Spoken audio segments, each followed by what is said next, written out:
मेरा नाम ओजे फातिमा है। मेरा ताल्लुक़ लाहौर से है। मैंने ये इनिशिएटिव लिया था कोविड के टाइम पे कि जो भी ख़वातीन जो है कोविड से इन्फेक्टेड हैं, उनके बच्चे छोटे हैं और उनके घर में कोई हेल्प करने के लिए नहीं है, तो मैं उनके लिए खाना बना के भेजूँगी।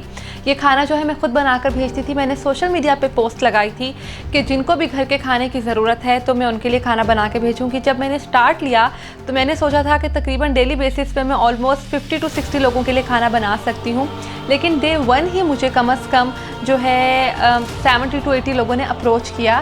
तो मैंने ये खाना बनाने के लिए जो है WHO की प्रॉपर वेबसाइट को विजिट किया कि कोविड पेशेंट के लिए क्या डाइट डॉक्टर्स ने रिकमेंड की थी। मैंने कोई ऐसा कोई रेडियस चूज़ नहीं किया हुआ था। मैं पूरे लाहौर के अंदर फूड डिलीवर करी थी।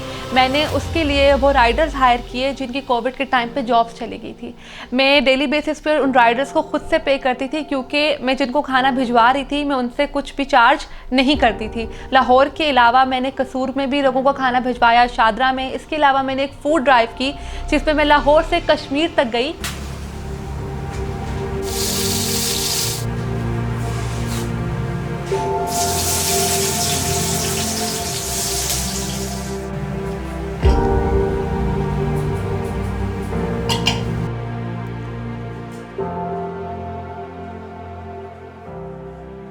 जी, सिर्फ़ और सिर्फ इंसान की कुछ नेकियां हैं जो इंसान आगे ज़ख़ीरा करके लेके जाएगा। तो इस चीज़ को सोचते हुए मैंने ये जो अपना कॉज स्टार्ट किया, ये कॉज मैंने अपनी सेविंग से स्टार्ट किया था। ये वो पैसे थे जो मेरे गार्डियंस ने मेरे फ्यूचर के लिए रखे हुए थे कि आने वाले टाइम में मेरे काम आएंगे। लेकिन मैंने इन पैसों से ये कॉज स्टार्ट किया क्योंकि मैं लोगों को ये बताना चाह रही थी। मेरे ग्रैंड पेरेंट्स ने की, मेरे नाना जो हैं उन्होंने मेरा सारा ब्रॉटअप किया, तो ये जो पैसे थे उन्होंने ही मेरे फ्यूचर के लिए रखे हुए थे। और जब मैंने अपना कॉज स्टार्ट किया, ये सारा कॉज उनके साथ लिंक था। बिकॉज़ देखें, जो औलाद है अपने माँ बाप के एक एक दिन का कर्ज नहीं चुका सकती। और अब जो है कुरान पाक में बहुत खूबसूरत आयत है कि औलाद अपने माँ बाप के लिए सदका जारिया होती है। तो मैंने कहा ऐसी कोई बात नहीं है। तो उन्होंने कहा मैंने जस्ट आपसे ये पूछना था कि आप जो हिंदू कोविड पेशेंट्स हैं उनको भी फूड दे रही हैं, जस्ट आप मुस्लिम कोविड पेशेंट्स को ही फूड देंगी। तो मैंने उन्हें कहा कि देखिए, ह्यूमैनिटी, इंसानियत सबसे बढ़कर, इंसानियत सबसे बड़ा मज़हब है। तो आप मुझे प्लीज़ अपने, उनका जो पेरेंट्स हैं उनको अपने पेरेंट्स के लिए फ़ूड चाहिए था। और मैंने कहा मुझे उनका एड्रेस भेजें और मैं उनको खाना बनाकर आज से ही भिजवा दूँगी। चूँकि वो आप क्या कहते हैं, वेजिटेरियन होते हैं, वो मीट इस तरह की चीज़ें नहीं खाते। तो फिर क्या करना शुरू कर दिया कि जिस दिन अगर मटन या चिकन पकता था तो मैं ख़ास तौर पर उनके लिए सब्जियाँ और दालें पकाती थी। पर फिर मैं गुरुद्वारा जाती रही, सिख कम्युनिटीज़ को जाकर मैंने उनके लिए वहाँ पे खाना बनाया, जो लंगर जिसको कहते हैं। मैं वहाँ पे जाकर उनके लिए भी खाना बनाकर उनको सर्व करती रही।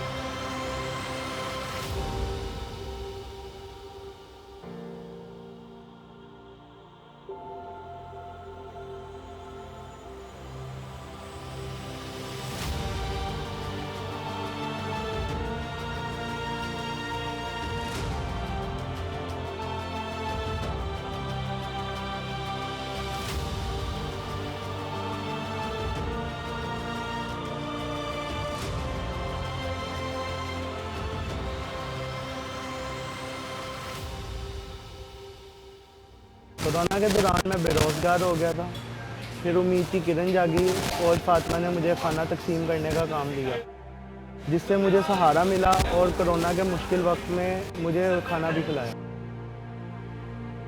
हमने देखा कि औज फातिमा कोरोना के दौरान दुखी इंसानियत के लिए बहुत मेहनत करती रही और उनके लिए बहुत से इक़दामात करते रही। हमने देखा कि उनके घर से खाना पकता था जो कि नादारों के और कोरोना से जो मुतासरा लोग थे उनके घर में जाता था, और फातिमा उनको खाना खिलाते रही, उन लोगों को खाना खिलाते रही जिनके कोरोना की वजह से वसाइल कम हो चुके थे और वो मसाइल का शिकार थे। चैलेंजेस ऐसा जो मुझे फेस जो करने को मिले, लाइक क्योंकि कोविड के टाइम में कुछ एरियाज़ ऐसे थे जहाँ पर बहुत सख्ती हो गई थी।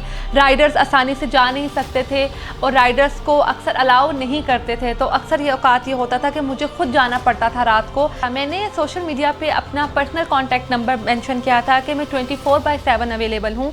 जिसको जिस टाइम मर्ज़ी खाना चाहिए वो मुझे कॉल कर सकता है और खाने के लिए कह सकता है। और इसके अलावा एज सच मेरे फूड के कोई चार्जेस भी नहीं, और इसको मैं कहती हूँ कि ये टोकन ऑफ लव है। मेरे इस कॉज में मेरा पार्टनर जो था वो अल्लाह था। तो कहते हैं ना कि जब अल्लाह ताला को आप अपना जो है पार्टनर बना लेते हैं ना, तो वो ना तो सिर्फ आपको सिर्फ और सिर्फ फाइनेंशियली हेल्प मिलती है, आपको मुझे लगता है आपको हर चीज़ में मदद मिलना शुरू हो जाती है। कोई ऐसा दिन नहीं था कि जिस दिन मैंने ये सोचा हो कि आज मुझे खाना नहीं पकाना।